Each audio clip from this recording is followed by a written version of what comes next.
বন্ধুরা, তোমরা সবাই কেমন আছো? আজকে আমি তোমাদের সাথে শেয়ার করব ভোলা মাছের ঝাল। তো ভিডিওটা তোমরা পুরোটা দেখো, আশা করি তোমাদের ভালো লাগবে। তোমরাই দেখতে পাচ্ছ আমি এখানে 5 পিস মাছ নিয়ে নিয়েছি, ভালো করে ধুয়ে নিয়েছি, তারপরে নুন হলুদ মাখিয়ে নেব। তাই অনেক দিন হয়ে গেল আমি ভিডিও ছাড়ছি না, আসলে আমার শরীরটা খুব খারাপ, তাই ভিডিও ছাড়তে পারছি না। তোমরা গলা শুনলেই বুঝতে পারবে আমার শরীরটা ভালো নেই এখনও পর্যন্ত।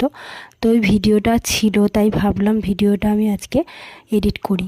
মায়ের কাছে গেছিলাম, তখন এই ভিডিওটা আমি বানিয়েছিলাম। দেখো, তোমাদের সাথে কথা বলতে বলতে মাছটা আমার ভাজা হয়ে গেছে। তারপরে ওই তেলের মধ্যেই আমি দিয়ে দেব পেঁয়াজ কুচি, তারপরে দিয়ে দেব আদা রসুনের পেস্ট।